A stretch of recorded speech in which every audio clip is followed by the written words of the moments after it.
নিজের থেকে 10 বছরের ছোট নিজের বোনকে বিয়ে করতে তোমার লজ্জা করো না জাঙ্কুক? বাবার কড়া প্রশ্ন। আর আমি সোফায় গা এড়িয়ে বসলো জাঙ্কুক। দু হাত দুদিকে বাড়িয়ে বাবার দিকে তাকিয়ে সে বলল, আর কতবার এক কথা বলতে হবে বাবা, যতক্ষণ না আমি আমার প্রশ্নের সঠিক উত্তর পাচ্ছি জাঙ্কুক। তুমি মনে হয় ভুলে যাচ্ছ বাবা, she is not my real sister, she is my step sister. কপাল চেপে সোফায় বসে পড়লেন RM শিকদার। নিজের ছেলের এমন বেহায়াপনা দেখে রাগে শরীর পড়ে যাচ্ছে ওনার। মাথার রগগুলো যন্ত্রণাতে ফেটে পড়ার মতো অবস্থা। কি করবেন তাও বুঝে উঠতে পারছেন না তিনি। 8 বছরের বোকা বোকা চোখে জাঙ্কুককে আর তার বাবাকে দেখছে। এখানে কি হচ্ছে কিছুই তার মাথায় আসছে না। তার মধ্যে জাঙ্কুক আদরে গলায় হাত নাড়িয়ে তেকে নিজের কাছে ডাকলো। কিন্তু বাদ সাধলেন জিন। মেয়েকে শক্ত করে ধরে বললেন, তুমি কোথাও যাবে না তে। কিন্তু ভাই তো আমাকে ডেকেছে আম্মু। মেয়ের মুখ চেপে ধরলেন জিন।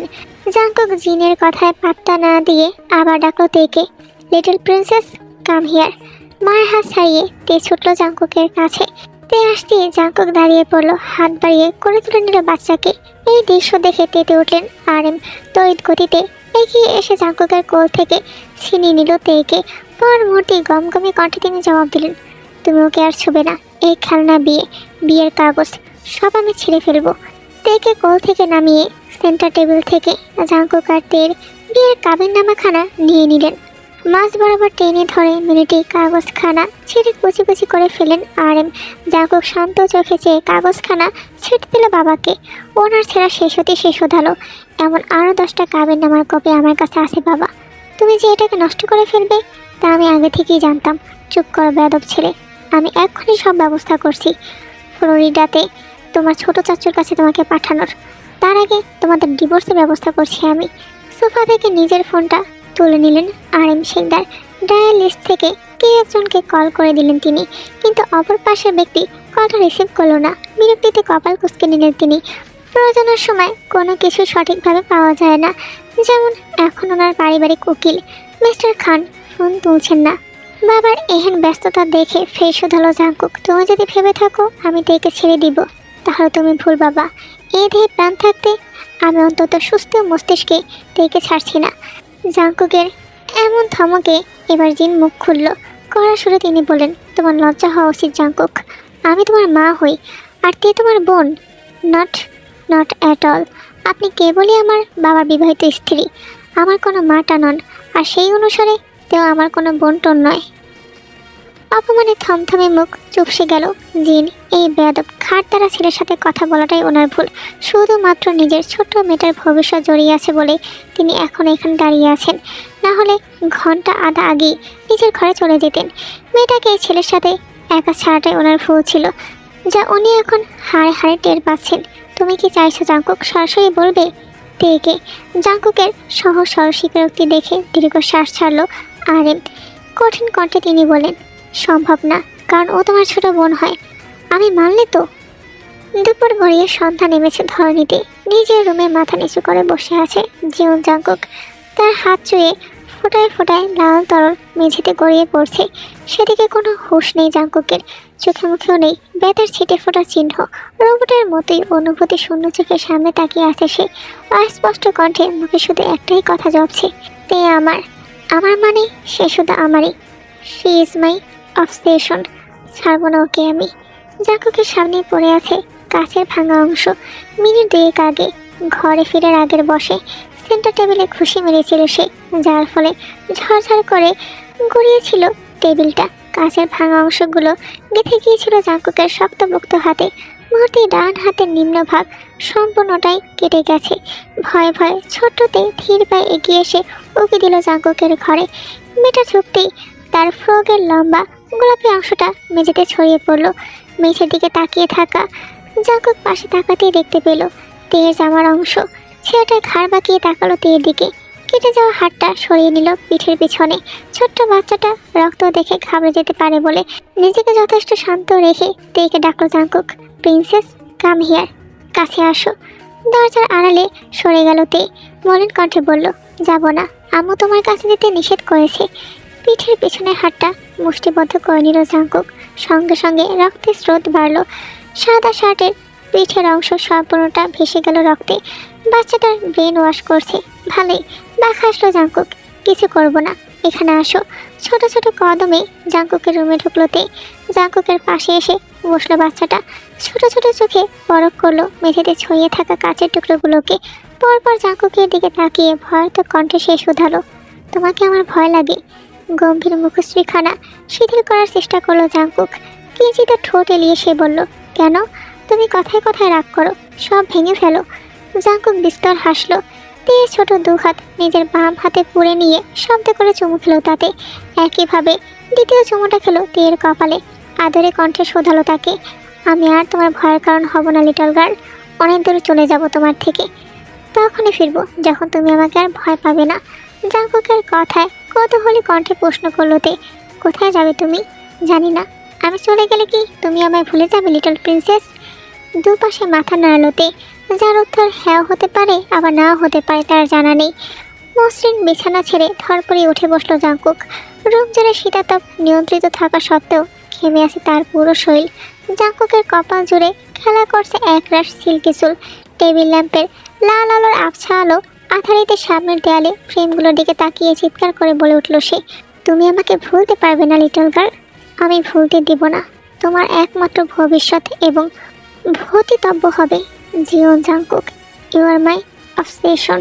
আলাস্কা যুক্তরাষ্ট্রের সবচেয়ে বড় অঙ্গরাজ্য, পাহাড় আর জঙ্গলে ঘেরা এক অপার প্রকৃতির ভাণ্ডার। বরফে ঢাকা এই রাজ্যের ঘন অরণ্য ভালুক, মুস, কারিবু আর নেকড়ের মতো বন্য প্রাণীর বিচরণ। পাহাড়ি রাস্তার উঁচু নিচু গর্তে বিস্তৃত পথগুলো সাদা বরফে আচ্ছাদিত হয়ে আছে। বরফের আস্তরণে ঢালু রাস্তাগুলো পিচ্ছিল হয়ে আছে। অক্টোবর মাস চলার কারণে শীত পড়তে শুরু করেছে প্রকৃতিতে। বরফে ঢাকা গাছপালা আর পাহাড়ের মাঝারি ধাঁচের একটি আধুনিক প্যালেস। প্যালেসটির চারপাশে কালো মার্বেল পাথরের তৈরি বিশাল আকৃতির দেয়াল দ্বারা আবৃত। দেয়ালের উপর কাচের ভাঙা অংশ দিয়ে ঢালাই করা, যাতে কেউ বিনা অনুমতিতে ভিতরে প্রবেশ করতে না পারে। প্যালেসটার বাহির থেকে দেখতে জনমানবশূন্য মনে হলো প্যালেসের ভিতরে সম্পূর্ণ পরিবেশটাই ব্যতিক্রম। প্রবেশ পথেই মাঝারি ধাঁচের একটা ঘোড়াশালের পাশাপাশি দুটো ঘোড়া রাখা। একটি কালো, অপরটি হচ্ছে ধূসর রঙের। ঘোড়াশালের সাথে ছোট পরিসরে বসার দুটো টুল পাতা। তার বিপরীত পাশটাতে কালো গোলাপের ঝাড়। বাগানের অর্ধেকের বেশি অংশ জুড়ে কালো গোলাপের সমারোহ।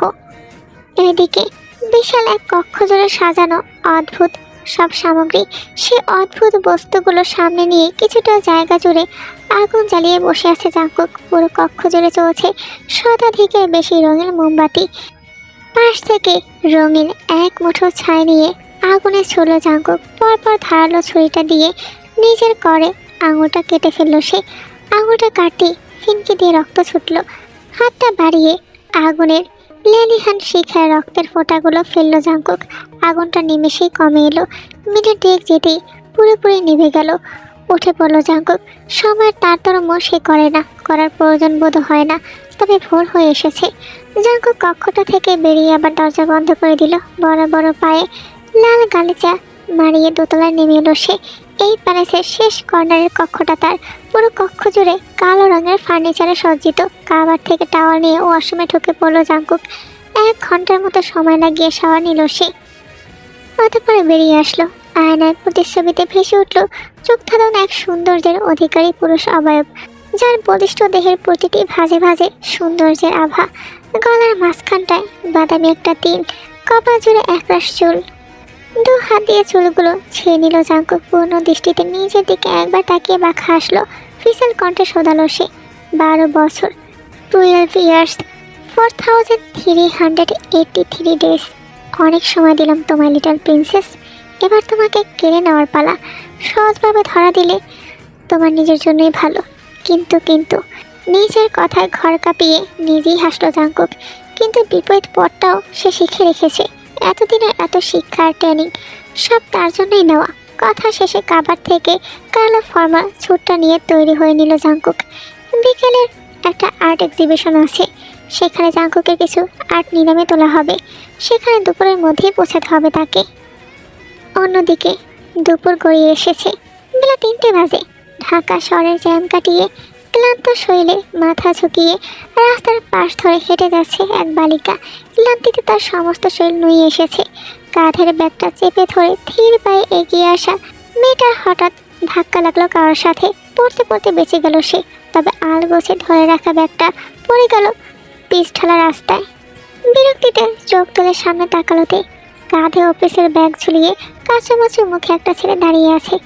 কথা না বাড়িয়ে ঝুঁকেতে ব্যাগটা তুলে নিল। তড়িৎ বেগে ছেলেটা বলল, আমি তুলে দিচ্ছি, দাঁড়ান, প্রয়োজন নেই। নিরলস মুখে উত্তর দিয়ে আবার পা টেনে হাঁটা ধরলতে সেটাও ছাড়ার পাত্র নয়। সে তেয়ের পিছনে হাঁটা দিল, তেয়ের কাছে নিজের অস্তিত্ব জানান দিতে গদগদ কণ্ঠে বলল, meet myself, I am সায়ুনো। বিরক্তিতে তেতে উঠল তে। এমন শ্রেষ্ঠ ছেলে তার একদমই পছন্দ না। একে তো ধাক্কা দিয়ে ব্যাগ ফেলে দিয়েছে, এখন আবার পয়সা দিতে যাচ্ছে। হাঁটার গতি বাড়লোতে এক প্রকার দৌড়ে সে রিক্সা উঠে পড়লো।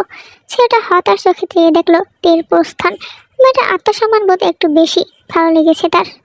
তাই বাড়িতে ফিরে ফ্রেশ হয়ে খেয়ে একটা ঘুম দিল। বিকেলবেলা তার মায়ের সাথে গল্প করে একটু বারান্দায় গিয়ে দাঁড়ালো। বিকেলের নরম রোদ এসে মেঝে জুড়ে বিছিয়ে আছে।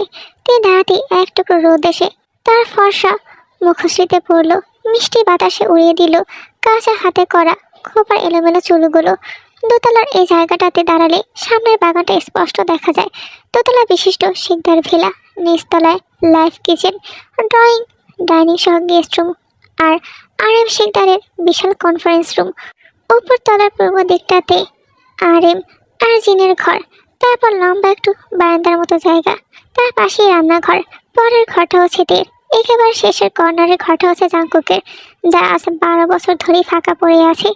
মাঝে মাঝে কাজের বুয়া ঘরটা সাজিয়ে গুছিয়ে ধুলো ঝেড়ে আবার দরজা দিয়ে রাখে। তে যায় না ওই ঘরে, তার যাওয়া বারণ। একবার জিনের চোখ ফাঁকে দিয়ে রুমটাতে প্রবেশ করাতে তিনি তের সাথে পাক্কা 3 দিন কথা বলেনি। সেই থেকে তের শিক্ষা হয়েছে, সে আর কখনো ওই রুমে যায়নি। আচ্ছা, তাহলে তোমরা নিশ্চয়ই বুঝতে পারছো তে এখন বাংলাদেশে আর এবার জিনের সাথে আছে। আর জাঙ্কুক, সে এখন বাংলাদেশে নেই, সে বাহিরে আছে। আর এই 12 বছরে জাঙ্কুক বাংলাদেশেও আসেনি। যাই হোক, আবার গল্পে ফিরে যাই। জুনোর একটি বিলাসবহুল অ্যাপার্টমেন্টের গোপন কক্ষে হাত পা বাঁধা অবস্থায় পড়ে আছে স্টিফেন। পুরো শরীর জুড়ে শুকিয়ে যাওয়া রক্তের চিহ্ন। নারকীয় মৃত্যু যন্ত্রণার সব পদ্ধতি ব্যবহার করা শেষ তার উপর। একটু আগে কিছু কালো পোশাকধারী গার্ড এসে চিকেন ম্যারিনেট করার মতো তার শরীরে লবণ ও মরিচ মাখিয়ে গেছে। বিভৎস আর্তনাদে উন্মাদে নেয় চিৎকার করেছিল স্টিফেন। সুইজারল্যান্ড থেকে বেশ কিছুদিন আগে স্টিফেন নিউ ইয়র্কে এসেছিল। সপ্তাহখানেক হয়েছে স্টিফেনের আমেরিকার আসার। এসেছে বলে ভুল হবে, তাকে হায়ার করে আনা হয়েছিল। সুইজারল্যান্ডে একটি গোয়েন্দা সংস্থা আছে স্টিফেনের, শ্যাডো স্টিল ব্যুরো। সবে কয়েক মাস হয়েছে তার সংস্থার। খ্যাতি, নাম, যশ তেমন নেই বললেই চলে, যার দরুন এত বড় পেন্টারের বিরুদ্ধে প্রমাণ খোঁজার অফার আসায় লোভ সামলাতে না পেরে আমেরিকা পাড়ি জমিয়েছিল সে। অন্ধকার ঘরে হঠাৎ কারো দানবীয় পদ শব্দে চমকে উঠল স্টিফেন। চারদিকে হস্তন্ত হয়ে চোখ বোলাতেই দরজার পাশে দেখতে পেল বিশাল দানবীয় এক ছায়া। তার বুঝতে বাকি রইল না যে তার মৃত্যু খুব সন্নিকটে। তার মৃত্যুর পর তার পরিবার জানবে কিনা বা ডেড বডিটাও দেখবে কিনা সন্দেহ। এই এক সপ্তাহে তা খুব ভালো করে বোঝা হয়ে গেছে তার। পদের শব্দের মালিক এসে থামলো। স্টিফেনের থেকে ঠিক গুনে গুনে 1 হাত দূরত্বে লম্বা চৌড়া গড়নের মানবকে দেখি গা হিম হয়ে আসলো তার। এসি ঘরেও ধরধর করে ঘামছে তার শরীর। চুলের ফাঁক গলিয়ে সেই ঘাম কপালে পৌঁছেছে। বাদামি রঙের অধিকারী সেই মানব ইশারায় গার্ডদের স্টিফেনের মুখ খুলে দিতে বলল। দীর্ঘক্ষণ পর ছাড়া পেয়ে প্রাণ ভরে দম নিল স্টিফেন। কাতর কণ্ঠে ঝরঝরে ইংরেজি গুটি কয়েক শব্দে আর্জি জানালো সেই ছায়া মানবকে, ছেড়ে দাও প্লিজ, আমার প্রাণ ভিক্ষা দাও জাঙ্কুক। স্টিফেনের কথায় সমস্ত খড় কাঁপিয়ে হেসে ওঠে জাঙ্কুক। পর মুহূর্তে গম্ভীর কণ্ঠে শোধালো, জীবন জাঙ্কুকের ডিকশনারিতে ক্ষমা নামক কোনো ওয়ার্ড নেই। কথা শেষে বডিগার্ডের থেকে রিভলভারটা হাতে নিল। রিভলভারটা লোড করা আছে আগে থেকে। তারপরও আরেকবার দেখে নিল তা। পরক্ষণে এক গগন বিদায়ী চিৎকারে কেঁপে ওঠে সেই কক্ষ। সাউন্ড প্রুফ থাকা সেই চিৎকার রুমের দেয়াল ভেদ করে বের হতে পারেনি। স্টিফেনের কপালের মাছ বরাবর গুলিটা করেছে জাঙ্কুক। ফিনকি দিয়ে রক্ত ঝরছে স্টিফেনের কপাল থেকে। তরপাতে তরপাতে শেষ নিঃশ্বাস ত্যাগ করে সে। রক্তের ছিটেগুলো ছিটকে এসে পড়ল জাঙ্কুকের সাদা শার্টে। বিরক্তির সহিত সরে গেল সে। জানোয়ারের রক্ত তার গায়ে পড়েছে, অসহ্যকর। জাঙ্কুক হাত বাড়াতে একটা গার্ড টাওয়ালটা বাড়িয়ে দিল। টাওয়াল দ্বারা শরীর থেকে যতটা সম্ভব রক্ত মুছে নিল সে। পরের দিন আলাস্কার বুকে দুপুর পড়ে এসেছে। শীতের মৌসুম হওয়াতে রোদের তাপটা তেমন গায়ে লাগে না। দিনের বেশিরভাগ সময় এখানে শীত পড়ে। শীতের পোশাক না পরে ঘর থেকে বেরোনো মুশকিল। কালো ঘোড়াটা লাগাম টেনে সারা রেসিং ট্র্যাক জুড়ে দাপিয়ে বেড়াচ্ছে জীবন জাঙ্কুক। জাঙ্কুকের ঘোড়ার ঘুরের শব্দে মাটি কম্পনমান, তার চারপাশে ধুলোর আস্তরণে আশেপাশে সবকিছু অস্পষ্ট। পুরো রেসিং ট্র্যাক জুড়ে আরো দুবার চক্কর কাটল জাঙ্কুক। অতঃপর শান্ত চোখে সামনের দিকে তাকিয়ে লাগাম টেনে থামানো ঘোড়াটা। আকাশের দিকে তাকিয়ে জোরে জোরে শ্বাস নিয়ে নিজেকে ধাতস্থ করলো। ঘোড়াটার পিঠে আলতো হাত বুলিয়ে লাফিয়ে নেমে পড়ল সে। সারা শরীর বেয়ে ঘাম ঝরছে জাঙ্কুকের, ফর্সা পিঠ বেয়ে নেমে গেছে ঘামের রেখা। হালকা রোদের তাপে জাঙ্কুকের কপালের ঘামের বিন্দুগুলো চকচক করছে। গার্ড এগিয়ে গিয়ে টাওয়ারটা বাড়িয়ে দিল জাঙ্কুকের দিকে। বলিষ্ঠ পেট সহ বাহুগুলো টাওয়ার দিয়ে মুছে নিল জাঙ্কুক। টাওয়ারটা ঘাড়ে ঝুলিয়ে বেরিয়ে পড়লো রেসিং ট্রাক থেকে। জাঙ্কুক বেরোতেই ড্রাইভার দৌড়ে এসে গাড়ির দরজাটা খুলে দিল। আয়েশের ভঙ্গিতে গাড়িতে চলে বসলো জাঙ্কুক। মুহূর্তে গাড়িটা ধুলো উড়িয়ে চলে গেল রেসিং ট্রাকের ফটক পেরিয়ে। এইদিকে বাংলাদেশে বিকাল পরে এসেছে। ক্লান্ত শরীরে সবাই ভার্সিটি থেকে ফিরেছে। সদর দরজা পেরিয়ে ড্রয়িং রুমে পা রাখতেই কারো হাসির শব্দে দাঁড়িয়ে পড়ল সে। এই সময় বাড়িতে গেস্ট এসেছে, কিন্তু তের জানার মধ্যে কেউ তো আসার কথা ছিল না। তে দু পা এগিয়ে এসে উকি দিল ড্রয়িং রুমে। কালকে ছেলেটা বসে আছে আরামের সামনে, তার পাশেই মধ্যবয়স্ক দুজন নরনারী। গতকালকের ঘটনাটা মনে পড়তেই তেতে উঠলতে কাঁধের ব্যাগটা মেঝেতে ছুঁড়ে লোকগুলো সামনে গিয়ে চেঁচিয়ে উঠল সে। কি সমস্যা আপনার? কালকে ইচ্ছে করে ধাক্কা দিয়ে আমার ব্যাগটা ফেলে দিয়েছেন, এখন আবার বাড়িতে এসে দাঁত কেলিয়ে চা খাচ্ছেন। তীর চিৎকারে ভদ্রলোক আর ভদ্র মহিলা দুজনেই দাঁড়িয়ে পড়লেন। মেয়ের এমন ব্যবহারে থতমত খেলেন আরএম। তিনি উঠে এসে তের মাথায় হাত বুলিয়ে বলল, কি হয়েছে মা? এমন আচরণ করছে কেন? বাবা, এই লোকটা কালকে ইচ্ছে করে ধাক্কা দিয়ে আমার ব্যাগটা ফেলে দিয়েছিল, আর একটু হলে আমি পরেই যেতাম। তের অভিযোগে সায়নও উঠে এলো, কাচুমাচু মুখে শোধালো, কালকের ঘটনাটা ভুলক্রমেই ঘটেছিল, এর মধ্যে আমার কোনো হাত ছিল না। যাই হোক, তার জন্য আমি সরি। আপনার সরি আপনার পকেটে রাখুন। তের চিৎকার চেঁচামেচিতে কিচেন থেকে ছুটে এলো তার মা। তের এমন বাজে ব্যবহার দেখে রাগে মাথা গরম হয়ে উঠল ওনার। মেয়ের হাত টেনে ধরবেন ভেবে হাত বাড়ালেন তিনি, তার আগে সায়নের মা উঠে এলেন। আলতো হাত বাড়ালেন তিনি, তার আগে সায়নের মা উঠে এলেন। আলতো হাতে তের হাত ধরে অময় খাসলেন তিনি। কোমল কণ্ঠে তিনি বলেন, আমার ছেলের ব্যবহারের জন্য আমি দুঃখিত মা, আগে বসো, একটু পানি পান করো। নরম চোখে ভদ্র মহিলার দিকে তাকালোতে ওনার কথার প্রতি উত্তরে কি দেবে ভেবে পেল না সে। এত কোমল কণ্ঠে আর যে বিপরীতে কি কিছু বলা যায়? আমি দুঃখিত আন্টি, এমন বাজে ব্যবহার করা আমার উচিত হয়নি। আসলে তেকে নিজের কাছে টেনে নিলেন তিনি। হাসি মুখে বলে উঠল, আমি কিছুতেই মনে করিনি মেয়ে, শান্ত হও। তেও মাথা নিচু করে বলে উঠল, জি। মায়ের আর তের এমন মিষ্টি কথোপকথনগুলো সামনের সোফায় বসা সায়নও গভীর চোখে চেয়ে দেখলো। মেয়েটা এত কোমল কণ্ঠে কথা বলতে পারে, উফ। সায়নের কানে কানে কেউ যেন বলে গেল, তুই শেষ, তোকে ঘায়াল করার জন্য আল্লাহ এই মেয়েকে তৈরি করেছে। ইউনুর মা আরামের দিকে তাকিয়ে মার্জিত ভঙ্গিমায় বলে উঠল, ভাই সাহেব, এই মিষ্টি মেয়েটাকে আমার চাই, বড্ড যত্ন করে সাজিয়ে রাখবো আমার শোকেছে। এমন একটা পুতুল বহুদিন ধরে খুঁজছিলাম আমার ছেলের জন্য। দিবেন এই মেয়েটাকে? তাহলে আমার চাঁদের পাশে আর একটা চাঁদ উঠবে। তে অবাক হয়ে ভাবলো, এত দরদ মিশিয়ে কথা বলে কেন মহিলাটা? তার মুখোমুখি বসা সাইনের দিকে চাইল তে, যে কিনা তার দিকে তাকিয়ে আছে। লোকটার পরনে সাদা পাঞ্জাবি আর পায়জামা। তের মাথায় আসলো না এই বেশের কারণ কি।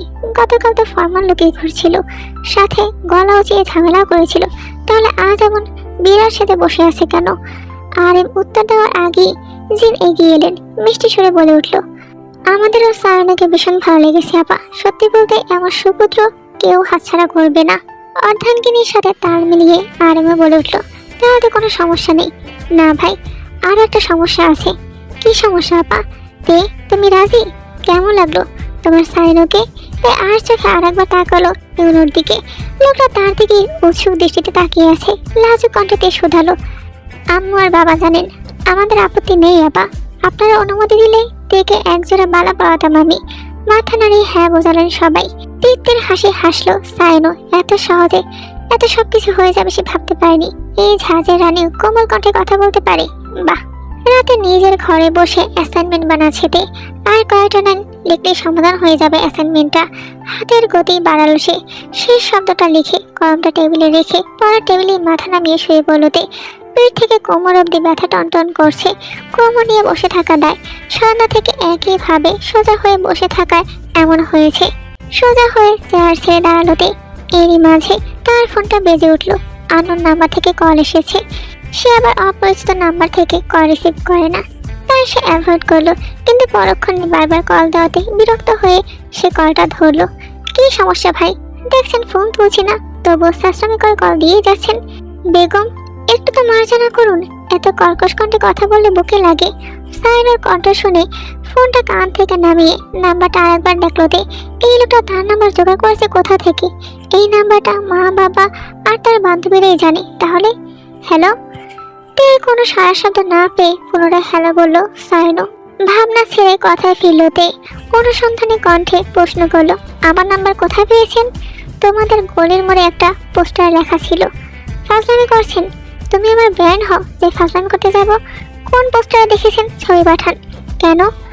আমার নাম্বার পোস্টারে কিছু আছে তা দেখা লাগবে না আমার? ফাজলামি করছিলাম। মুখ বাঁকালোতে হাসি আসলো না আমার। ফোন রাখলাম। এই শোনো, 2 মিনিট সময় দিলাম, যা বলার দ্রুত শেষ কর। মা বলেছিল বিয়ের ডেটটা ফিক্স করতে। সামনের মাসে অফিসের কাজে দেশের বাইরে যাব, তার আগে বিয়েটা সেরে ফেললে ভালো হতো। তুমি কি বলো? তুমি রাজি? বাবা আর আমার রাজি থাকলে আমার আপত্তি নেই। বিস্তার হাসটা সাইনো আকাশের দিকে তাকিয়ে চোখ বন্ধ করে মন কঠোরিতে আঁকতে চাইলো তে সুন্দর মুখশ্রী। তার ভাবনার মাঝে তে বলে উঠল, 2 মিনিট শেষ। তারপর কটা কেটে দিল। অতঃপর তে নামাজে দাঁড়ালো। সবার জন্য একে একে দোয়া করা শেষে অক্ষিপটে ভেসে উঠল একটা মুখশ্রী, একটা ঝাপসা যুবকের ছবি। চাঁদ বদন তাহার মুখখানা, চোখ বন্ধ করে যাকে সুপুরুষ বলা যায়। মুহূর্তে চোখ মেলে তাকালোতে আমিন পরে ওঠে পড়লো যায় নামাজ থেকে। সে ভাববে না ওই মানুষটার কথা, মাকে দিব্যি কেটেছে দে। জাঙ্কুকের কথা সে ভাববে না, এমনকি ছোটবেলার ওই খেলার ছলের বিয়েটাও নিয়ে না। ওটা সত্যিকারের বিয়ে হলে জাঙ্কুক তার খোঁজ নিত, 12 বছরে একবার হলো দেশে ফিরত, বরের অধিকার নিয়ে তের সামনে দাঁড়াতো। কিন্তু সে তেমন কিছু করেনি। বছরে একবার বাবার ফোনে ফোন দিয়ে বেঁচে থাকা জানটা জানান দেয়। তের জীবনে এই অবধি মানুষটার অস্তিত্ব। হঠাৎ এর সরমনে একটা প্রশ্নের তীব্র খোঁচা লাগলো। আচ্ছা, জীবন জাঙ্কুক কি বিদেশে বিয়ে করেছে? এই জন্য কি দেশে আসতে চায় না? পুরুষটা কেমন হয়েছে দেখতে? জিভ কাটলোতে। কি ভুলভাল চিন্তা ভাবনা মাথায় আসছে তার। বিধাতা তার ভাগে যা লিখেছে তাই হবে, মাকে আর কষ্ট দিবে না সে। এইদিকে ছাদের বেডের সোফাটাতে বসে আছেন আরএম শিকদার। হাতে ওনার স্মার্টফোনটা আকাশের দিকে তাকিয়ে গভীর চিন্তায় মগ্ন তিনি। আজ খুব করে ওনার জাঙ্কুকের মায়ের কথা মনে পড়ছে। জীবনের প্রথম ভালোবাসা, সহজে ভোলার মতো নয়। ওনার শেষ চিহ্ন হিসাবে জাঙ্কুকে শুধু আছে তার কাছে। মা হারা ছেলেটা আজ 12 বছর ওনার কাছে নেই, পাক্কা 1 যুগ। ছেলেটা এখন দেখতে কেমন হয়েছে তার জানা নেই। শেষ যখন আমেরিকা পাঠিয়েছিলেন তখন তার চোখ ভর্তি ছিল রাগের স্ফুলিঙ্গ। মনে ছিল তুমুল ঝড়। পিছনে না তাকিয়ে বড় বড় পায়ে এয়ারপোর্টে ঢুকে পড়েছিল ছেলেটা। পাগালে দেখতে পেত এক অসহায় বাবার হতাশাগ্রস্ত চেহারা। তারপর দেখতে দেখতে কত সময় পেরোলো। ভাবনা রেখে ফোনের সাইড বাটনে প্রেস করলেন তিনি। কল দিলেন জাঙ্কুকের নাম্বারে। প্রথমবারই কলটা রিসিভ করলো জাঙ্কুক। গম্ভীর কণ্ঠে শোধালো সে, হ্যালো। দীর্ঘ শ্বাস ছেড়ে মলিন কণ্ঠে আরএম জিজ্ঞাসা করলো, কেমন আছে জাঙ্কুক? যেমনটা থাকার জন্য দেশের বাইরে পাঠিয়েছিলেন তেমনই আছি। ছেলেটা যে এমন তারা উত্তর দেবে তা ভালো করে জানে সে। ফোনটা না করে তিনি বললেন, তের বিয়ে ঠিক করেছে যিনি, খবরটা তোমাকে জানানোর প্রয়োজন বোধ হলো। আচরণ গলা সুর বদলালো জাঙ্কুকের। কাট কাট কণ্ঠে শোধালো সে, আপনার স্ত্রী একটু বেশি উঠছে, ওনাকে জানিয়ে দেবেন জিও জাঙ্কুককে যাতে দেশে আসতে বাধ্য না করে সে। উনি তোমার মা হয় জাঙ্কুক, একটু তো সম্মান দাও। আমার কোনো মা নেই, একজন ছিল, সে মরে গেছে। জাঙ্কুকের বুক ছিঁড়ে বেরিয়ে এলো হতাশাগ্রস্ত শ্বাস। ছেলেটা কাউকে পরোয়া করে না, এমন অদ্ভুত হলো কিভাবে? Anything else? না। ফোন রেখে দিল জাঙ্কুক। আশাহত হয়ে বেতের সোফাটাতে পিঠ এলিয়ে দিলেন আরএম। তিনি ভেবেছিল এক জীবনে ছেলেটাকে কিছু দিতে পারেনি। মা হারানোর পর অনাদরে অবহেলা ছেলেটা বড় হয়েছিল। সব শেষে 18 বছর হতেই দেখতে চেয়েছিল তখনও তিনি দূর দূর করে তাড়িয়ে দিয়েছিলেন। এখন তের বশ বেড়েছে, আগেকার মতো আর ছোট নেই। তাই এইবার বিয়ের কথা ভাবাই যায়। সেই বিষয়ে ভেবে ছেলেকে ফোন দিয়ে তের বিয়ের কথা জানিয়েছিলেন। ভেবেছিলেন তের কথা শুনে কিছুটা নরম হবে জাংকুকের মন, দেশে ফিরতে রাজি হবে। কিন্তু তার কথায় তেমন কিছুই মনে হলো না আরএম শিকদারের। দক্ষ হাতে পাঞ্চিং ব্যাগটাতে একের পর এক ঘুষি মেরে যাচ্ছে জাংকুক।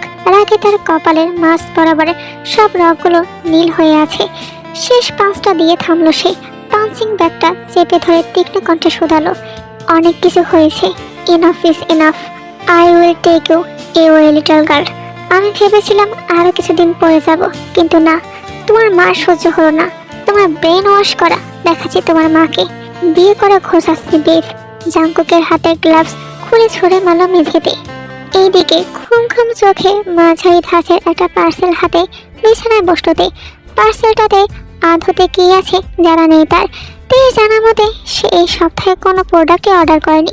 তাহলে পার্সেল আসলো কোথা থেকে? বুঝে আসলো না তার। ডেলিভারি বয়কে বলেছিল, ঠিকানা ভুল করেছে হয়তো, কিন্তু বক্সের উপর গোটা ইংরেজি অক্ষরে লেখা জিয়ন শিকদার। নামটা দেখি অভ্যন্তরীণে কাঁপন ধরল তার। বুক পাজরে কামড়ে ধরল অস্থিরতারা। জাংকুক, জিয়ন, তার নামের পাশে জিয়ন কি লিখলো? ভাবনাগুলোকে সাইডে রেখে কাছে দিয়ে পার্সেলটা আনপ্যাক করলো সে। ভিতরে ছোট একটা বক্স আর 4 ভাঁজের একখানা চিরকুট। বক্সটা হাতে নিয়ে চোখের সামনে ধরলো সে। মূর্তি চিৎকার করে হাত থেকে ছুঁয়ে মেঝেতে ফেলে দিল। বক্সটাতে একটা ব্লাড ড্রপ ব্রেসলেট। তিনি জানা মতে মানুষের রক্তের ফোঁটা দ্বারা এমন ব্রেসলেট বানানো হয়, কিন্তু এমন অদ্ভুত উপহার তার জন্য কে পাঠালো? ভয়ে গলা শুকিয়ে এলো তার। কাপা হাতে চিরকুটটার ভাঁজ মিলল। পরক্ষণে আবার সে চেঁচিয়ে উঠল। চিরকুটটাও রক্ত দিয়ে লেখা। রক্ত দিয়ে লেখার কারণে অক্ষরগুলো কালো বর্ণ ধারণ করেছে। গা গুলে উঠল তার। দড়ি বিছানা থেকে নেমে হুড়মুড়িয়ে ওয়াশরুমে ঢুকলো সে। মিনিট 5 পর নিজেকে ধাতস্থ করে হাত মুখে পানি ছিটিয়ে বেরিয়ে এলো ওয়াশরুম থেকে। ফের বিছানাতে চোখ বন্ধ করে মাথা চেপে বসলো। পরপর উঠে গিয়ে মেঝে থেকে চিরকুট আর ব্রেসলেটটা তুলে নিল। ব্রেসলেটটা মুঠোয় নিয়ে চিরকুটটা পরার নিমিত্তে ভাঁজ করলো তে। বিয়ে করছো লিটল গার্ল? তুমি ভেবেছো এত সহজে আমার থেকে মুক্তি পাবে? রিয়েলি? আমি ফিরছি বেবি গার্ল। 12 বছর হিসাব তোলা আছে। এত কিছু বাকি রেখে বিয়ের পিড়িতে উঠবে? No no no, it your destiny. চিঠিটা জুড়ে হুমকি বাক্য ছিল নাকি অধিকার বোধ ঠিক বুঝল না তে। তবে চিঠিটার মাধ্যমে অপর প্রান্তের ব্যক্তিটি খুব জোরালোভাবে নিজের অস্তিত্ব জানান দিতে চাইল। তার মনে হলো চিঠিটা রেখে আবার ব্রেসলেটটা নিরলস মুখে চাইল সে। ব্রেসলেটটা দেখে তের মনে হলো কেউ হয়তো নিছক ফাজলামি করে এমন অদ্ভুত উপহার পাঠিয়েছে। না হলে কেউ নিজের শরীরে আসল রক্ত দিয়ে, আর যাই হোক, তেকে গিফট পাঠাবে না। এত ভালো সম্পর্ক তের কারোর সাথে নেই। চিঠিটা ভাঁজ করে রাখলো। আপাতত এসব নিয়ে মাথা ঘামানোর ইচ্ছে নেই তার। পরপর পার্সেলের বক্সটাতে জিনিসগুলো রেখে বইয়ের তাকটাতে তুলে রাখলো সে। অন্য কেউ এগুলো দেখলে কেলেঙ্কারি হয়ে যাবে। কাবার্ডে রাখলে তার মার চোখে পড়ার সম্ভাবনা আছে। তাই সে রিস্ক নিল না। নিজের রুম থেকে বেরোতে নিল। থমকালো সে। গভীরভাবে শ্বাস টেনে ছাড়লো। শান্ত মনে মাথা থেকে পার্সেলটার চিন্তা ছেড়ে রুম থেকে বের হলো। এইদিকে অমাবস্যার অন্ধকারে পৃথিবী আচ্ছাদিত। হাতের 5 আঙ্গুল ও অদৃশ্যমান অন্ধকারের চাদরে প্যালেসের ছাদে অনাবৃত দেহে বসে আছে জাংকুক। শীতের মাঝেও সদ্য শাওয়া নিয়ে এসেছে সে। তার চুল থেকে টুপটাপ পানি ঝরছে। শীতল বাতাসে অনড় হয়ে বসে আছে সে।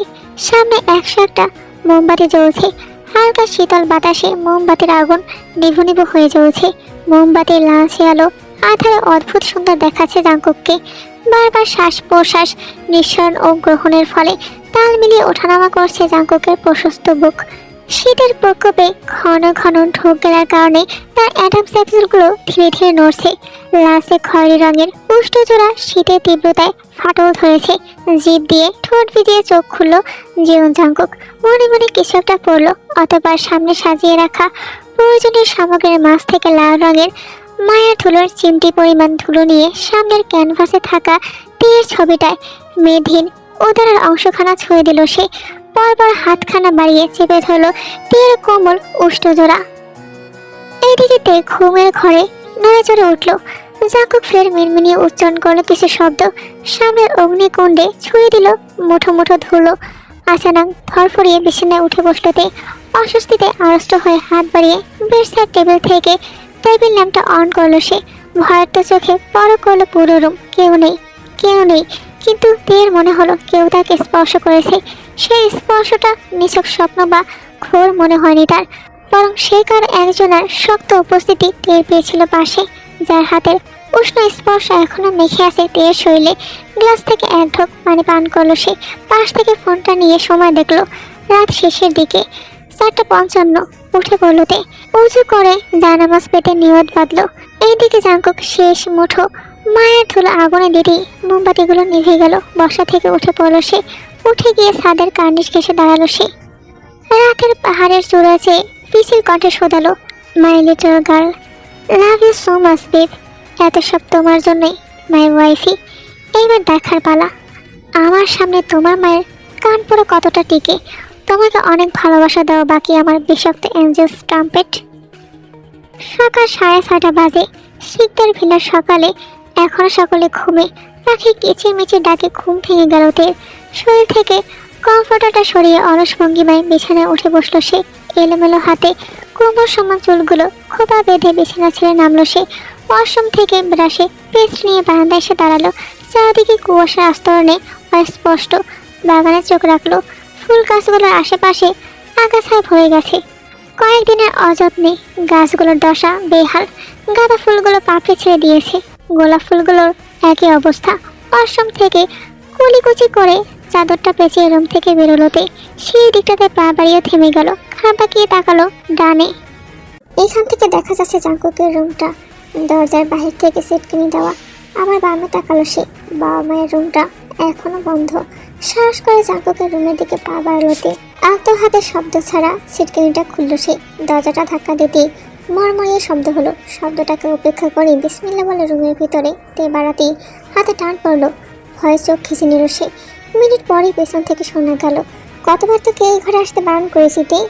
ঘুরে দাঁড়ালোতে অপরাধী কণ্ঠে একটু মিথ্যে বানিয়ে বলল সে, কিছু শব্দ আসছিল এই রুম থেকে, তা দেখতে এসেছিলাম। তাতে তোর কি? জিনের চিৎকারে নিজের ঘর থেকে বেরোলেন আরেম। ঘুম ঘুম চোখে চশমাটা পরে বললেন, সকাল সকাল কি শুরু করলে বলো তো? হ্যাঁ, এখন তো শব্দ সামার। তোমার মেয়ে তো সাধু। হয়েছেটা কি না বললে বুঝবো কিভাবে কে সাধু আর কে অসাধু? আরেমের কথা হেসে উঠল তে। ফের মায়ের মুখের দিকে তাকিয়ে সে গম্ভীর হয়ে উঠল। অবাক কণ্ঠে প্রশ্ন করলো, কিন্তু জীবন জাঙ্কুক তো এই ঘরে এখন আর থাকে না আম্মু। উনি চলে গেছেন যে আজ 12 বছর পেরিয়েছে। তবু এত সাবধানতার কারণ কি? আম্মু, আমি সত্যিই ক্লান্ত তোমার এত সব বাধা নিয়মে। যে নেই তার ঘরে আসাও নাকি নিষেধ। জাঙ্কুক থাকলেও এক কথা ছিল। কৌতূহলী চোখে মেয়েকে পরখ করলেন জিন। মেয়ের হঠাৎ এমন পরিবর্তন, এতটা যে জাঙ্কুকের পক্ষপাত দিয়ে কথা বলছে, এত সাহস কবে বাড়ল তের? জিনের অবচেতন মনে কাটা বিঁধল। ছেলেটা না থেকেও যেন ওনার সংসারে সবটা গ্রাস করে বসে আছে। কথা বাড়ালেন না জিন। এখানে কথা বাড়িয়েও লাভ নেই। দ্রুত পায়ে এগিয়ে গেলেন নিজের ঘরের দিকে। পেছনে রেখে গেলেন দুটো অবাক সত্তাকে। ভার্সিটির ব্যালকনিতে মন মরা হয়ে দাঁড়িয়ে আছে ইয়ঞ্জুন আর তে। জেনিয়াস আসেনি, সে নাকি গ্রামের বাড়িতে বিয়ে খেতে গেছে। ইয়ঞ্জুন আর তের ক্লাস শেষ হয়েছে প্রায় 10 মিনিট হবে। ক্লাস থেকে বেরিয়েই তড়িঘড়ি পায়ে করিডোরে শেষ মাথায় এসে দাঁড়িয়েছিল তে। তার দেখা দেখি তার বন্ধু কাঁধে ব্যাগটা চাপিয়ে দৌড় দিয়েছিল তের পিছু পিছু। অনেকক্ষণ সময় পেরোলেও তে একটু শব্দ করেনি। তের আমার শান্তরূপ সহ্য হলো না ইয়ঞ্জুনের। মিনিটে 20টা কথা বলা মেয়ে এতক্ষণ ধরে চুপচাপ, বিশ্বাস হচ্ছে না তার। ভাই, তুই কি মন ব্রত করছিস নাকি? সে বিরক্তি স্বরে শোধালো। প্রত্যুত্তর করলো না তে। ব্যালকনির পাশ ঘেঁষে থাকা বড় গাছটার দিকে তাকালো সে। নীরবতা ভেঙে তে বলে উঠল, আচ্ছা বলতো, তোর কাছে ভালোবাসা মানে কি? জানি না ভাই, আমি এত কঠিন বিষয় বুঝি না। একটু সহজ করেই বল তাহলে। আচ্ছা, যেমন ধর আগলে রাখা, পাশে থাকা, অসুস্থতায় মাথায় হাত বুলিয়ে দেওয়া।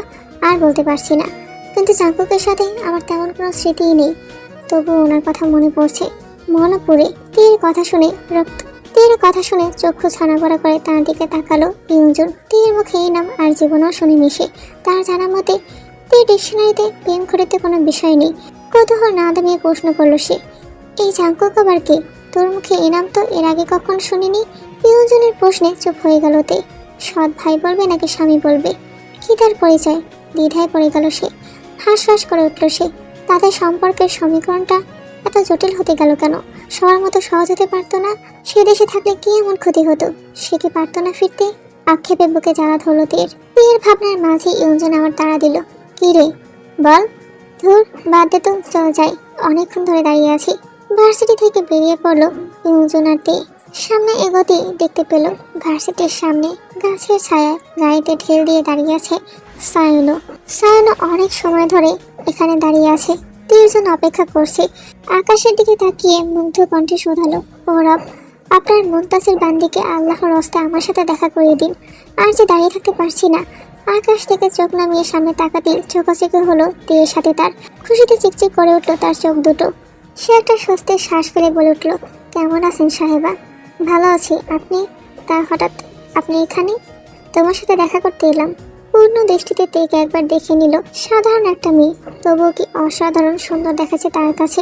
বারবার মুচকি এসে মাথা চুলকে সে শোধালো, আসলে সামনে একটা রেস্টুরেন্ট আছে, চলো বসে কথা বলি। সাথে একটু কিছু খাওয়া হলো। সকালের পর থেকে কিছু খাওয়া হয়নি কাজের চাপে।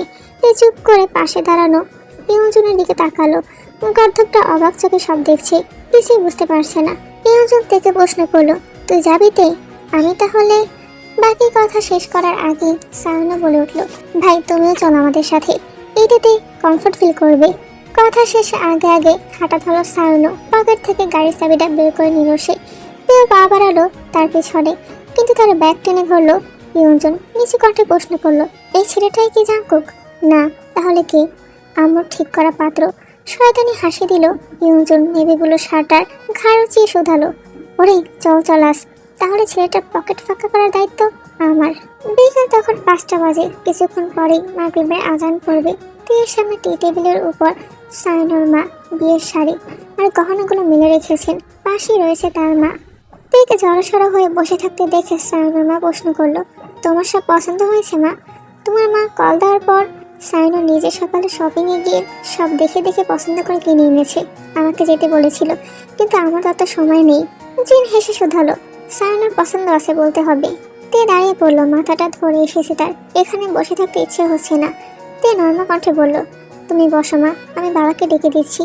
রাত একটা, নিস্তব্ধ প্রকৃতি। দূরে কোথাও বন্য মেঘটিরা ডেকে চলেছে দল বেঁধে। বরফের আস্তরণে পথঘাট সব অস্পষ্ট। লাল, নীল, হলুদ সহ বিভিন্ন রঙের আলো মুখরিত হয়ে আছে। এবার সাউন্ড সিস্টেমে মাঝারি সাউন্ডে ইংলিশ গান বাজছে। তার তালে তালে অশালীন পোশাক পরে কোমর দোলাচ্ছে কিছু আমেরিকান তরুণী বার ডান্সার। আর তা উপভোগ করছে বারের সকলে। বারের শেষ কর্নারে সামনাসামনি বসে আছে জিউন জাংকুক আর আছে কাই। কাইয়ের পিছনে দুজন গার্ড দাঁড়িয়ে, দুজনের হাতেই বন্দুক ধরা। কাই আর জাংকুকের হাতে 2 গ্লাস ড্রিঙ্ক। সামনে সেন্টার টেবিলের উপর চিপস আর বারবিকিউ চিকেন রাখা। বাম হাত বাড়িয়ে কাই এক চুমুক অ্যালকোহল পান করে তাকালো জাংকুকের দিকে, যে কিনা মনোযোগ সহকারে পাড়ার চারপাশটা পরখ করছে। জাংকুকের উদ্দেশ্যে কাই বলে উঠল, give me the racing truck, in return as many you want. Jungkook অকপটে বলল, গিভ মি ইউর ব্লাড। জাংকুকের কথা শব্দ করে হাসলো কাই। মজা করছো? একদমই না, আমার রক্ত প্রচুর পছন্দ। আর্টের কাছে কালারের বিপরীতে ব্যবহার করা যায়, আর একটা কালার বেঁচে যাবে। এক ঢোকে পুরো গ্লাস অ্যালকোহল শেষ করে ফেলল জাংকুক। পকেট থেকে সাইলেন্সার ফিট করা রিভলভারটা নিয়ে গুলি চালালো কাইয়ের পিছনের গার্ড দুটোর বুকে। পরপর 2টো গার্ড পড়ে গেল। জাংকুক দাঁড়িয়ে পড়লো শান্ত চোখে। কাই সবটা পরখ করলো। রক্ত আমার অ্যালকোহলের থেকেও বেশি পছন্দ মিস্টার কাই। 2টো কুকুর মারার জন্য সরি। বারের গার্ডগুলো ছুটে আসলো জাংকুককে ধরতে। তাদের ইশারায় থামিয়ে দিল সে। ব্লেজারের পকেট হাতড়ে 2 বান্ডিল ডলার ছুঁয়ে দিল ওদের দিকে। শক্ত কণ্ঠে বলল, I give you money, cover it all up, otherwise I will make a picture all of the pieces and hang them on the wall. বড় বড় পায়ে বার থেকে বেরিয়ে গেল জাংকুক। গার্ডগুলো ছুটে এসে লাশ দুটো ছড়িয়ে ফেললো। অন্য একজন গার্ড গিয়ে সিসিটিভি ফুটেজটা ডিলিট করে দিয়ে এলো। সব ঠিক হতে আবার গান বেজে উঠলো সাউন্ড বক্সে। রমরমা হয়ে উঠলো মিডনাইট বারটা, যেন এইমাত্র এখানে কিছুই হয়নি। পাহাড়ের শুনশান নীরবতার বুক ছিঁড়ে দাঁড়িয়ে থাকা কালো প্যালেসটার সামনে এসে থামলো একটি মার্সিডিজ। জাংকুক দরজা খুলে বেরোলো গাড়ি থেকে। প্যালেসের গেটটা খুলে গাড়িটা ঢুকিয়ে ফেরটা বন্ধ করে দিল। গাড়িটা গ্যারেজে রেখে জাংকুক শীষ বাজাতে বাজাতে এগোলো প্যালেসের ভিতরে। তার মধ্যে তার ফোনটা বেজে উঠলো। রিসিভ করতে অপর পাশ থেকে ভেসে এলো তার বাবার কণ্ঠ। হ্যালো। বাবার কণ্ঠ পেয়ে তীক্ষ্ণ কণ্ঠে জাংকুক বলল, বলো। চেঁচিয়ে উঠলেন আরেন। গম্ভীর কণ্ঠে রাগী গলা শোধালো, তোমার কি মনে হয় না জাঙ্কুক এইবারে তোমার দেশে ফেরা উচিত?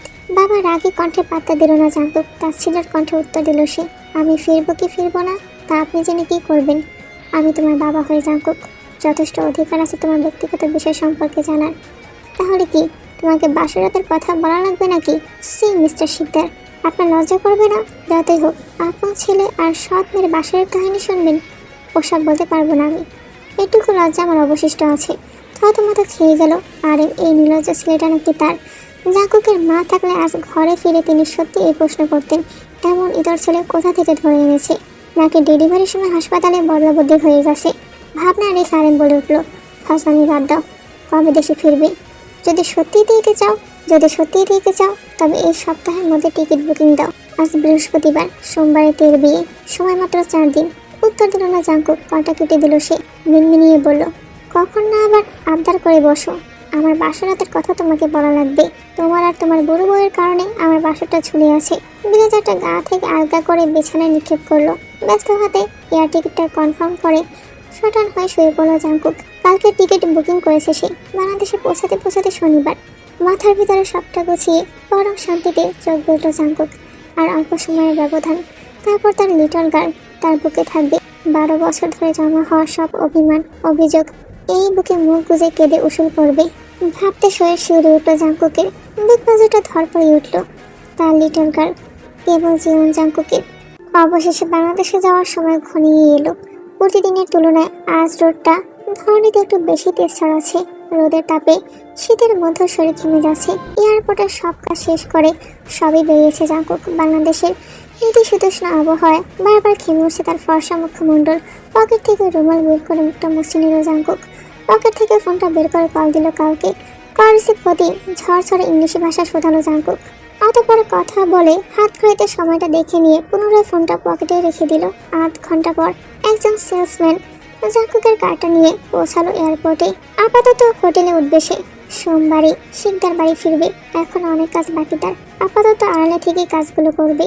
যখন মুখোশ উন্মোচনের প্রয়োজন পড়বে তখনই জিউ জাঙ্কুক দেখা দেবে তার লিটল গার্লের সাথে। সিটটা একটু পেছনে নিয়ে আরাম করে বসে সে। চোখে সানগ্লাসটা পরে গাড়ি স্টার্ট দিল জাঙ্কুক। জাঙ্কুকের হোটেলে ফিরতে ফিরতে সন্ধ্যা পড়ে এসেছিল। চেকিং শেষে রুমে ফিরে খাবার অর্ডার দিয়ে শাওয়ারে গিয়েছিল। বর্তমানে কোমর অব্দি কমফোর্টার জড়িয়ে বিছানার হেডবোর্ডের সাথে বালিশে হেলান দিয়ে ল্যাপটপ করে নিয়ে তের ফেসবুক আইডি স্ক্রল করছে জাঙ্কুক। তের আইডি কিছুক্ষণ ঘাটাঘাটি করে অনেক কিছু জানতে পারলো। অতঃপর তার ক্লান্ত শরীর ছিল, তাই সে ঘুমিয়ে পড়লো। সকাল 9টা বাজে। বাজারের থলেটা নিয়ে রাস্তার পাশ ধরে হেঁটে যাচ্ছে জেনির মা সকাল সকাল মেয়েকে সবজি কিনতে বাজারে পাঠিয়েছিলেন। মেয়েটা রাস্তা পার হতে একটা কালো গাড়ি এসে তার সামনে দাঁড়ালো। জেনি কিছু বুঝে ওঠার আগে মুহূর্তে গাড়ি থেকে হুডি পরা একটা লোক নেমে এসে রুমাল দিয়ে মুখ চেপে ধরলো তার। ছটপটিয়ে হাতের সবজির ব্যাগগুলো রাস্তায় ফেলে দিল জেনি। 2 হাতে খামচে ধরলো অজ্ঞাত ব্যক্তির হাত। লোকটার শক্তির সাথে পেরে উঠল না, ঢলে পড়লো লোকটার বাহুতে। জেনি অজ্ঞান হতে মুখ থেকে মাস্কটা খুলে নিল জাঙ্কুক। মাথা ঝাঁকিয়ে চুলগুলো ঠিক করে বাঁকা হাসলো সে। এত সহজে জেনিকে হাতের নাগালে পাবে সে ভাবেনি। আশেপাশে একবার তাকিয়ে জেনিকে গাড়ির পেছনের সিটে শুয়ে দিয়ে নিজের ড্রাইভিং সিটে বসে পড়ল। আজ রবিবার, তের গায়ে হলুদ। দুপুরের শেষের দিকে সকাল থেকে কোমরে আঁচল বেঁধে কাজ করে যাচ্ছেন তের মা আর হচ্ছে বাড়ির কাজের বুয়া। ইতিমধ্যে শিকদার বাড়িতে অতিথিদের আগমন শুরু হয়ে গেছে। আর বাড়িতে নেই, উনি ছুটে ছুটে বাইরের দিকটা সামলাচ্ছেন। এত তাড়াতাড়ি একটা বিয়ের আয়োজন করা চারটিখানি কথা নয়। সন্ধ্যা হতেই পুরো শিকদার বাড়ি জুড়ে রঙিন বাতির আলো ঝলমল করে উঠল। সারা বাড়ি জুড়ে মানুষে গেজগেজ করে। এই বিছানায় বসা কাঁচা হলুদ রঙের শাড়িতে অসাধারণ লাগছে। তাকে খুব সুন্দর করে সাজানো হয়েছে। এরই মধ্যে জেনি আর ইয়ঞ্জন এসে ঢুকলো তের ঘরে। ইয়ঞ্জন তেকে দেখে অবাক কণ্ঠে বলে উঠল, কিরে ভাই, এত মেকআপ করেছিস কেন? আমার কিন্তু ভয় লাগছে। মনে হচ্ছে রান্নাঘরের আটার ডিব্বাটা ভুল করে তোর মাথায় পড়ে গেছে। তার সাথে কতগুলো ফুল লাগিয়েছিস। তে অসহায় মুখে জেনির দিকে তাকিয়ে প্রশ্ন করলো, একদম মিথ্যে বলবি না তো? এই জেনি, তুই বলতো আমাকে কি সত্যিই বাজে লাগছে? জেনি বলে উঠল, না রে দোস্ত, তোকে সুন্দর লাগছে। ইয়ঞ্জন একদম চুপ কর, তেকে অসম্ভব সুন্দর লাগছে। জেনি মুঠোয় থাকা তের হাতের দিকে তাকালো, বারবার অবাক কণ্ঠে শোধালো, তোর হাত খালি যে, এদিকে দে, একটু আলতা পরিয়ে দে। তে হাত ভাঙিয়ে দিল জেনির দিকে। আসামিক বদলে গেল জেনির মুখের বদন। পিছিয়ে নিল তার হাত জোড়া অবাক চোখে। তে আর ইউনজন তাকালো তার দিকে। ঠাট্টা করে ইউনজন বলল, আলতা পরিয়ে দিবি বলে হাত সরিয়ে নিচ্ছিস যে? মজা করছিলাম বলি। তের দু হাত আলতায় রাঙিয়ে দিল সে। তার মধ্যে তার ফোনটা বেজে উঠলো। আলতা শিশিটা বেড সাইড টেবিলে রেখে ফোনটা নিয়ে বারান্দায় চলে গেল সে। জাঙ্কুক কল দিয়েছে। জাঙ্কুকের কল দেখি আতকে উঠলো জেনি। কাঁপা কাঁপা হাতে ফোনটা রিসিভ করলো সে। অপর পাশ থেকে শোনা গেল জাঙ্কুকের গম্ভীর কণ্ঠস্বর, হ্যালো, কাজ হয়েছে কি? হ্যাঁ, তের হাত আলতা পরিয়ে দিয়েছি। Very good. চিঠিটা ভাস করে লিটল গার্লের ড্রেসিংয়ে রেখে দিবে। ঠিক আছে। জেনি ফির জিজ্ঞাসা করলো, একটা কথা বলবো?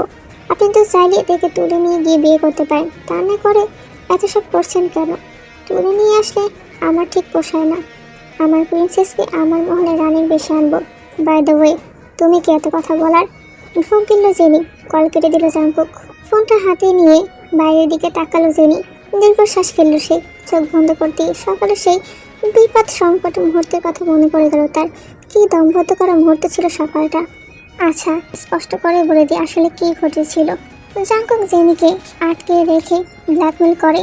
অতঃপর জেনি বাধ্য হয় জাঙ্কুকের কথাগুলো শুনতে।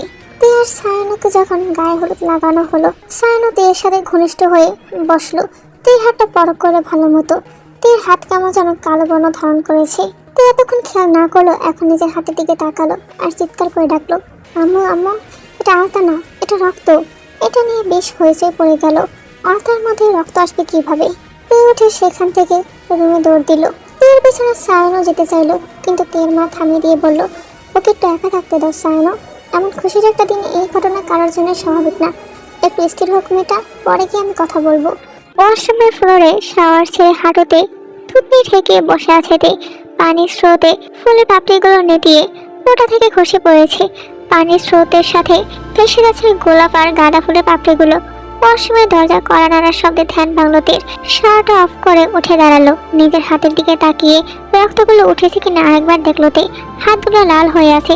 আধ ঘন্টা যাবৎ দু হাত ঘষেছিল সে। অতঃপর সাবান পানিতে চুবিয়ে রেখেছিল। তবু হাতের দিকে তাকাতে অস্বস্তি লাগছে তের।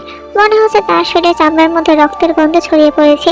শরীর জুড়ে অস্বস্তি, মন জুড়ে মেঘাচ্ছন্নতা। আসলে যে হাতে জেনি আলতা লাগিয়ে দিয়েছিল সে হাতে কিছু হয়নি, কিন্তু যে আলতাটা সায়নের বাড়ি থেকে এসেছিল সে আলতা দেওয়ার পরই তের হাত রক্তলাল হয়ে যায়। পরক্ষণে সেগুলো কালো বর্ণ ধারণ করে। আর যেটা চোখে পড়ে সায়নোর। পরে সায়নকে জিজ্ঞাসা করার পর সায়ন বলে ওঠে, সে তো পরখ করে এনেছিল, সে তো এমন কিছু টের পায়নি। সে তো ভেবেছিল এটা আসলেই আলতা, এটা রক্ত সে বুঝতে পারেনি। যাই হোক, আবার গল্পে ফিরে আসি। তের মা দরজা বাইরে থেকে বলতে শুরু করলো, তে হয়েছে তোর? মায়ের ডাকে ওয়াশরুমের দরজা ছিটকানি খুলে দরজার সামনে দাঁড়ালো তে। মেয়ের এমন দশা দেখে ভয় পেয়ে গেলেন তিনি। অনেকক্ষণ ধরে পানিতে ভেজার কারণে চোখ জোড়া লাল হয়ে উঠেছে তের।